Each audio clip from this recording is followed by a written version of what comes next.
Hello everyone, it's T. Michelle. Just doing a quick video on my office rig. This is not my studio rig, obviously, nor is it my mobile quick rig, my backpack rig.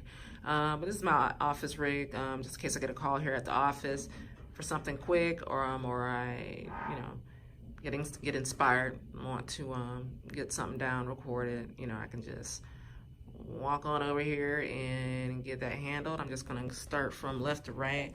This is my go bag here. This is what I used for pretty much all my gigs, but yeah. Got just some MIDI cables, Ethernet cables. I got to a church and had to fix their internet. USB cables, audio cables, instrument cables. This red bag is more like my hymnals. If I have some sheet music for a play or an event or something that I'm doing, I keep all my literature and my binders and stuff in there. It's just a case. It's probably a 61 key case and a stand right there. It's my bass case. A lot of people don't know that I play the bass. Might be a better bassist than a keyboard player, but I get the gigs on the keyboard, so that's what I cultivate. This is my baby right here. I'll move this out of the way. This is my Roland XP30. I will never give this up. This is probably one of my first boards. Might be my first synthesizer, for sure. Just love the sounds. I've always loved it. I've used it for so many different things. I also have an XP10, XP50, and an XP80. My 88 key MIDI controller was recently stolen at a gig at a church of all places. So I'm probably gonna pull that XP80 out pretty soon, just so I can have an 88 key controller that I can use for my main stage template. This is my MacBook One that I use for Ableton. I run clicks, loops, most of my tracks and stuff off here. This is the one that I got started doing it on. Shout out to John Mike, who works with Loop Community and does the gospel multi-tracks, does a lot of stuff with the Prime app. But he has some really cool videos, and this is really for the past 10 or so years. I'm sorry, probably more 8 or so years I've been using this laptop for music production. No issues. I souped it up really nice. Like I said, it's a 2010. If you guys know your gear, know your laptops, know your keyboards, you really don't have to upgrade that much. A lot of these older keyboards, they have some of the same sounds, just with some tweaks that you have to, learn and make yourself, which you're fully capable of doing. This is Axiom 61 MIDI controller. I use this controller for most of my recording here at the office.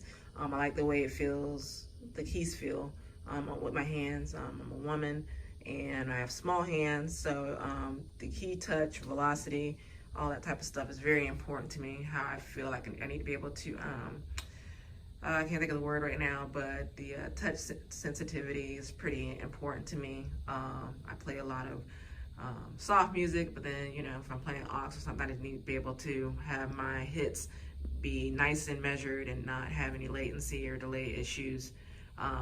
So yeah, really like the Axiom 61. I use it with main stage, like I say, so I have all my sounds with my sliders, my knobs. I use my pads to trigger actual tracks. This is just an older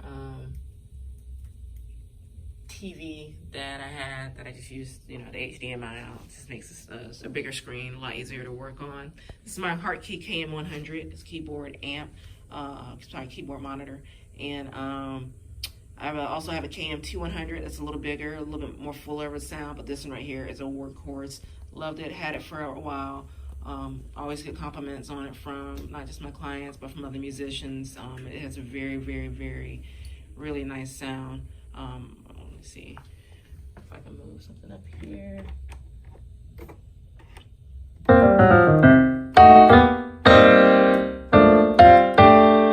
Alright, let me see, I can add some strings or something. Pad.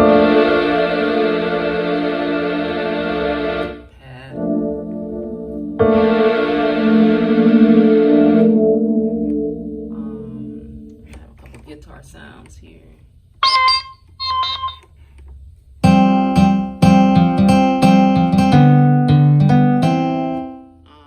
So yeah, really nice sound.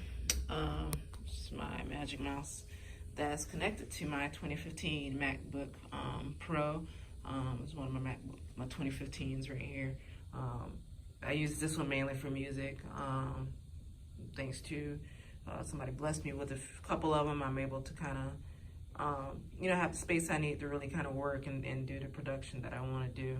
I also do a lot of photography and videography, so it's just easier for me to do my music on one and my photography and videography stuff on another. So thanks, shout out to my friend Theo for that. I also teach music and stuff too, so it's made it's a lot easier. It's an iPad that, once again, if I don't have my MacBook for whatever reason, I can run, a couple loops or a couple clicks off of here and still get, pretty decent sound. If I go with my laptop only, I go with an actual synthesizer with some sounds, but I still can do some tweaking with the iPad. Right here, I have my Behringer UB 1002. Has 10 ends, 2-bus mic line mixer. I use this basically to have I have everything going into my 2i4 Scarlett Focusrite interface, into the mixer, and then into the mixer, and then out of the mixer into my heart key monitors. If my other monitors were here, they would be next to my TVs on the other side. So one over here and one over here. But that's pretty much the gist of my setup. I try to keep things as simple as possible. This is just like mainly for recording. Usually if I can manage, I just take my backpack, put my MacBook and my iPad in it and a controller, and then I'm usually good to go. Most of the keyboards, whether they're old or new, have MIDI inputs and outputs, so that really hasn't been an issue.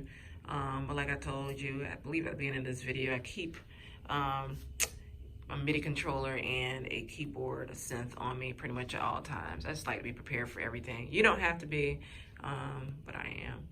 But yeah, that's my office rig. I want to thank you guys for checking out this video. I may do some shorter videos explaining exactly what each part of my rig does. If you have any questions or concerns, hit me up. Follow me on social media. Find me on Facebook, Instagram, Twitter. Looking forward to collaborating and meeting more musicians. Thanks.